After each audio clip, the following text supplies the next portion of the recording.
Iran की ओर से पेश किए गए शांति प्रस्ताव पर अमेरिका की ओर से समझौते की कोई गुंजाइश नहीं दिख रही है। अमेरिकी राष्ट्रपति डोनाल्ड ट्रंप ने हॉर्मुज़ स्ट्रैट को खोलने और नाकेबंदी को पूरी तरह से खत्म करने के प्रस्ताव को ठुकरा दिया है। यही नहीं, ट्रंप ने यह भी कहा है कि बहुत बड़ा तूफान आने वाला है और जो आने वाला है उसे कोई रोक नहीं सकता।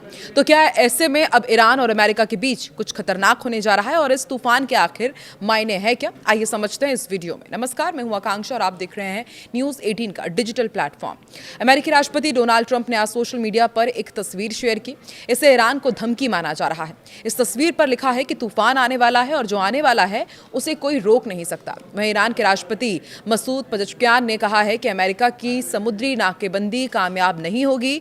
ईरानी बंदरगाहों को रोकने की कोई भी कोशिश आखिर में फेल ही होगी। उन्होंने नेशनल पर्शियन गल्फ डे के मौके पर कहा कि इस तरह की नाकाबंदी अंतर्राष्ट्रीय कानून के खिलाफ है और इससे दुनिया की शांति पर भी असर पड़ता है।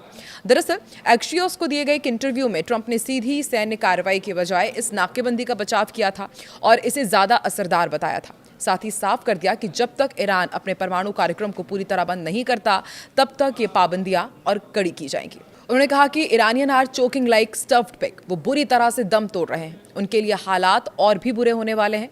वो परमाणु हथियार नहीं रख सकते। ट्रंप ने दावा किया कि ईरान इस समय भारी दबाव में है और बातचीत करने के लिए काफी उत्सुक है। उनका मानना है कि उनकी सख्ती की वजह से ईरान अब घुटने टेकने लगा है और जल्द से जल्द मामला सुलझाना चाहता है। वो फिलहाल पाबंदियां हटाने के पक्ष में नहीं है क्योंकि उनका टारगेट ईरान को परमाणु शक्ति बनने से रोकना है। अमेरिकी राष्ट्रपति डोनाल्ड ट्रंप के मुताबिक नाकेबंदी अमेरिका के लिए एक मजबूत हथियार है जिसका इस्तेमाल वो ईरान से अपनी शर्तों को मनवाने के लिए कर रहे हैं। उन्होंने ये भी कहा कि ईरान समझौता करना चाहता है लेकिन वो ये नहीं चाहते कि वो नाकेबंदी जारी रखें, लेकिन वो नाकेबंदी हटाना भी नहीं चाहते, इसलिए वो नहीं चाहते कि उनके पास परमाणु हथियार हो। अब ऐसे में तेहरान की मांग क्या है वो भी आपको समझाते हैं। देखिए, ईरान की मांग ये है कि पहले उनके व्यापारिक रास्ते खोले जाएं, परमाणु मुद्दे पर बाद में बात हो। वहीं अमेरिका का कहना है कि पहले परमाणु कार्यक्रम बंद करो, तभी रास्ते खुलेंगे, तभी बातचीत आगे बढ़ेगी। अभी तक दोनों पक्ष ऐसी स्थिति में फंसे हुए हैं जहां कोई भी झुकने को तैयार ही नहीं है। ईरान का जोर इस बात पर है कि पहले जहाजों की आवाजाही पर लगी पाबंदियों को हटाया जाए, जबकि परमाणु कार्यक्रम से जुड़ी बातचीत को बाद के लिए टाल दिया जाए। तो वहीं दूसरी तरफ अमेरिका इस शर्त को मानने के लिए तैयार नहीं दिख रहा है।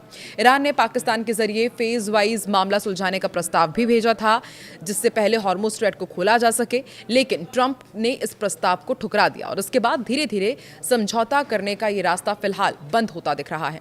दूसरी तरफ मिडिल ईस्ट में जंग के बीच कच्चे तेल की कीमत $126 प्रति बैरल के पास पहुंच गई है। रिपोर्ट्स के मुताबिक ब्रेंट क्रूड करीब $126.31 प्रति बैरल तक चला गया है, जो मार्च 2022 के बाद का सबसे ऊंचा स्तर है। फिलहाल ये करीब $123 प्रति बैरल के आसपास ट्रेड कर रहा है। अमेरिका और ईरान के बीच चल रहे तनाव को लेकर एक एक्सपर्ट का भी बयान सामने आया है और उन्होंने ये साफ कर दिया है कि ईरान इतनी जल्दी हार नहीं मानेगा। दोहा इंस्टीट्यूट के प्रोफेसर हैं मोहम्मद अल-मासरी। उनके मुताबिक ईरान कम से कम 2 से 3 महीने तक अमेरिका के दबाव को झेल सकता है और हो सकता है कि इससे ज़्यादा समय तक ईरान टिक जाए। उन्होंने कहा कि ट्रंप को लगता है कि दबाव डालकर वो ईरान को जल्दी झुका लेंगे, लेकिन ये सोच पूरी तरह से सही नहीं है। अल-मासरी का ये भी कहना है कि ईरान खुद को मजबूत मान रहा है और वो लंबे समय तक इस स्थिति को झेलने की तैयारी में है। उन्होंने ये भी दावा किया कि असली सवाल ये नहीं कि ईरान कब तक टिकेगा, बल्कि ये है कि अमेरिका कितनी देर तक इतना खर्च और नुकसान सह सकता है। अगर ये स्थिति 2 से 3 महीने और चलती है तो इसका बुरा असर अमेरिका और पूरी दुनिया की अर्थव्यवस्था पर भी पड़ सकता है। ईरान इस लड़ाई को अपने अस्तित्व की लड़ाई मानता है, इसलिए वो नुकसान सहकर भी पीछे हटने को तैयार नहीं है। अमेरिका और ईरान के बीच चल रहा तनाव अब ऐसे हालात में पहुंच गया है जहां न तो पूरी तरह युद्ध हो रहा है और ना ही कोई समझौता हो रहा है। इसे आसान भाषा में फ्रोजन कॉन्फ्लिक्ट यानी कि रुकी हुई लड़ाई कहा जा सकता है।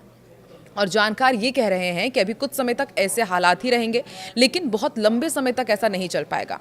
ईरान अपने बंदरगाह लंबे समय तक बंद नहीं रख सकता क्योंकि इससे उसके अर्थव्यवस्था पर बुरा असर पड़ रहा है। वहीं अमेरिका भी लगातार इतनी बड़ी नाकाबंदी करना ज़्यादा समय तक जारी नहीं रख सकता। इसका मतलब ये है कि फिलहाल हालात ना युद्ध ना शांति जैसे बने रह सकते हैं, लेकिन महीनों या सालों तक ऐसा चलना मुश्किल है। आपको क्या लगता है अब आगे इस जंग में क्या होने वाला है? कमेंट सेक्शन में ज़रूर बताएं।